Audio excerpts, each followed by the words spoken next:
Ce mois-ci, j'ai reçu un dossier crypto un peu particulier qui m'a vraiment fait froid dans le dos. Dans cette vidéo, je vais te présenter tous les éléments qui laissent penser que les USA auraient pu se servir de FTX pour essayer de détruire l'écosystème crypto. On va parler également de Twitter et Binance qui ne sont pas bien loin. Spoiler alert, je n'affirmerai rien et je ne prendrai pas position, donc même si t'es pas d'accord, tu peux me le dire en commentaire, mais en restant respectueux. Twitter serait-il impliqué dans une manipulation de masse ?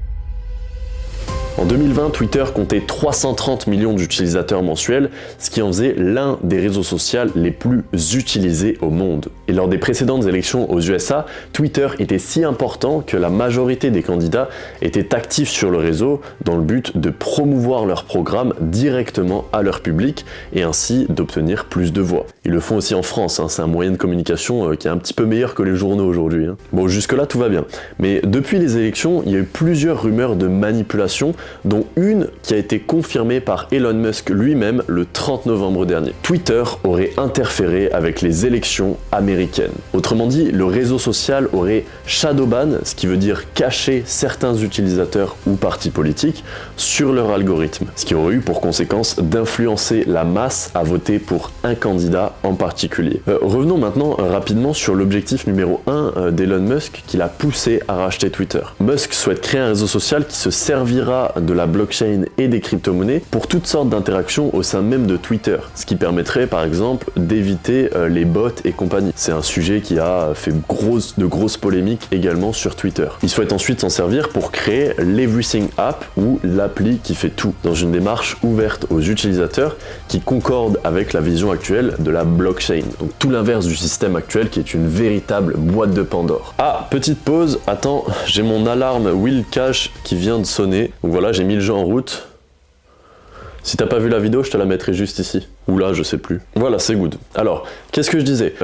Oui, Twitter, avec son appli, Musk avec son appli Twitter, pardon. Il veut s'aligner un petit peu à la blockchain et à la transparence, et ça, tu t'en doutes, ça plaît pas du tout au gouvernement. Pour te dire, l'Union Européenne a même menacé seulement quelques semaines plus tard de tout simplement interdire Twitter en Europe. Ça prouve à quel point ils aiment pas du tout la blockchain et les crypto-monnaies. Et sachant qu'il s'attaque aux institutions et au gouvernement, Musk a déclaré que les probabilités étaient élevées pour qu'il se fasse assassiner. Un autre fait qui concorde un peu aussi avec le fait que Musk veuille faire de Twitter une appli blockchain et transparente, c'est que le rachat de Twitter a été soutenu à hauteur de 500 millions de dollars par le PDG de Binance, Changpeng Zhao, qui a d'ailleurs tweeté 2 jours plus tard ça.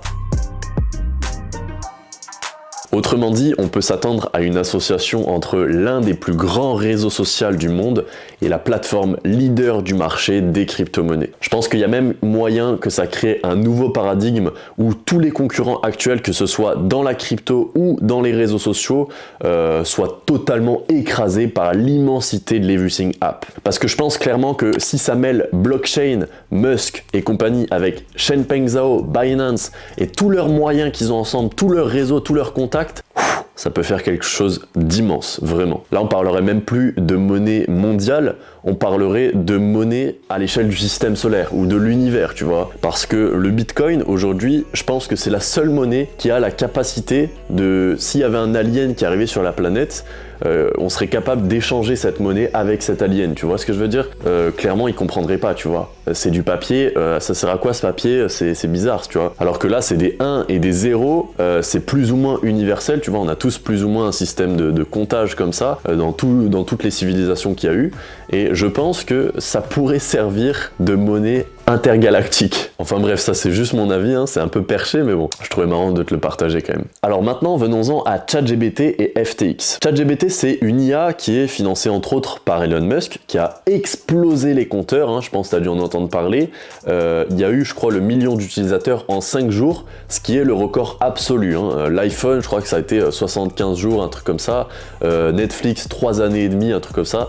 Enfin bref. ChatGPT a explosé tout le monde. Et je pense qu'elle est quand même suffisamment pertinente pour pouvoir se fier à la majorité de ses réponses. Même si voilà, elle a quelques lacunes au niveau des actualités et compagnie, je pense que dans la globalité, on peut quand même s'y fier. Et quand on demande à ChatGPT comment s'y prendre pour détruire l'écosystème crypto, elle nous répond avec un plan en 5 étapes qui est Complètement hallucinant, comme d'habitude. De toute façon, cette IA, moi j'ai passé des heures dessus et elle m'a bluffé de A à Z. Alors première étape, il faudrait lancer une cyberattaque coordonnée contre les plateformes de trading afin de créer la panique au sein de l'écosystème. Deuxième étape, imposer des régulations gouvernementales strictes. Troisième étape, diffuser de fausses informations pour briser la confiance allouée à l'écosystème. Quatrième étape, encourager ou forcer les grosses institutions financières à s'éloigner des cryptos. Cinquième étape, saboter le développement des différentes blockchains. Alors imaginons un instant que le gouvernement ait vu en le Bitcoin et les crypto-monnaies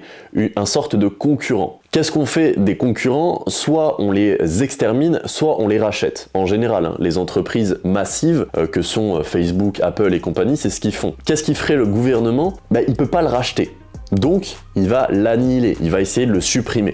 Alors, partons de cette théorie-là. Bien sûr, encore une fois, je te le dis, c'est que des théories. J'ai pas envie de me faire couper la tête par le gouvernement ou par des organismes secrets, ou alors d'avoir des commentaires haineux. C'est juste une théorie, les gars, donc tranquille. Imaginons un instant que l'étape 1 soit FTX et qu'elle ait été lancée officiellement par Sam Bankman-Fried, mais officieusement par je ne sais quel organisme secret qui s'en serait servi comme cheval de Troie contre les cryptos. Ça expliquerait peut-être plusieurs zones d'ombre. Comment un trader qui vient de quasiment nulle part a pu créer et faire exploser son entreprise en 3 ans dans un secteur ultra concurrentiel? Comment une entreprise qui gère plus de 10 milliards de dollars d'actifs n'a aucun contrôle de ses finances? Comment la SEC ou BlackRock, qui sont parmi les organismes les plus puissants de la planète, ont pu effectuer des audits sans se rendre compte de rien? Comment se fait-il que le principal accusé de l'un des plus grands scandales de la décennie ne soit pas en prison mais sur des plateaux de télé américains? Et également que sa soi-disant famille d'avocats ait pu payer 250 millions de dollars de caution,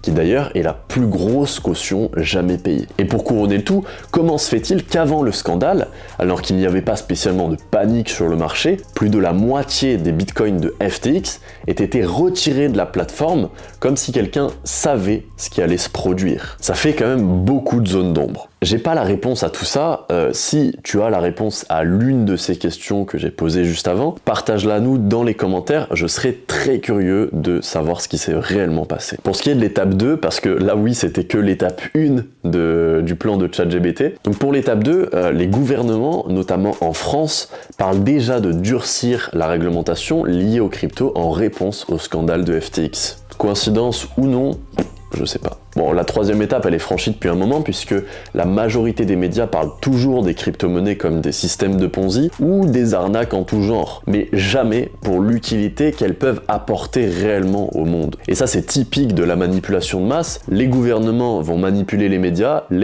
vont manipuler les masses, et les masses vont elles-mêmes manipuler leurs entourages, comme je vois régulièrement sur mes commentaires YouTube, qui disent que le Bitcoin est basé sur rien, que c'est des systèmes de Ponzi, que c'est des arnaques. Et moi, je trouve ça assez alarmant et attristant que la majorité des personnes se fassent manipuler comme ça et finissent par dire et par penser ce genre de conneries. Et pour ce qui est de la quatrième et de la cinquième étape, elles sont pas encore franchies puisque les plus grandes entreprises du monde sont bien présentes dans des projets influents de la cryptosphère. Et je pense que c'est pas prêt de s'arrêter. En résumé, créer FTX pour le transformer en scandale mondial, le lier à Bitcoin qui n'a rien à voir, profiter de la panique pour lancer des régulations strictes à l'égard des cryptos, et enfin, balancer des propagandes pour faire accepter les CBDC qui permettront au pouvoir en place de garder l'obscurité de leurs secrets. Alors FTX a-t-il été créé pour lancer un virus dans le monde des cryptos? Twitter a-t-il manipulé le peuple américain lors des précédentes élections? Musk va-t-il une nouvelle fois changer le monde avec une application qui se base sur la blockchain et qui va à l'encontre des systèmes actuels? Eh ben, j'ai pas la réponse, il faudra te faire ton propre avis. Mais en tout cas, il y a une chose qui est à souligner, c'est que le Bitcoin, comme la majorité des projets blockchain, ont bien subi la chute de FTX. Mais alors même que c'est un projet qui a fait perdre des milliards de dollars à des millions de personnes, tout fonctionne comme si rien ne s'était passé. Aujourd'hui, à part les quelques projets qui ont fait faillite à cause de la chute de FTX, tous les projets blockchain principaux fonctionnent comme si s'était jamais rien passé. Tu vois, les smart contracts sur Ethereum, ils fonctionnent toujours aussi bien. Le Bitcoin, dans ses transactions et dans l'émission de ses blocs, il n'y a rien qui s'est passé, quoi. Donc FTX, en vrai, même si c'est l'une des plus grandes crises que la crypto ait connue, et même que le monde ait connu cette année, on s'en branle, tu vois. À part si t'as perdu de l'argent dans FTX, en vrai, ça n'a rien changé sur les fondamentaux des cryptos. Bon, si un quart de cette théorie est juste, et ne serait-ce qu'avec le scandale de Twitter dont bizarrement personne ne parle, pourtant Musk l'a bien confirmé, on se rend compte à l'heure actuelle que la transparence sur Internet devient de plus en plus urgente à mettre en place. Et là, je te donne mon avis, la blockchain n'a pas encore connu 5% de son évolution. Dans 10 ans maximum, ce sera devenu la nouvelle norme mondiale. Si tu veux libérer ton argent, je te pose une formation gratuite en description. C'est toi qui vois, hein, t'es obligé de rien. Et si ça t'a plu, tu peux m'aider en mettant un j'aime et en me laissant un commentaire, même s'il est négatif, s'il est constructif, ça me convient. C'était Léo de Crypto Simple. Prends soin de ton argent. Ciao.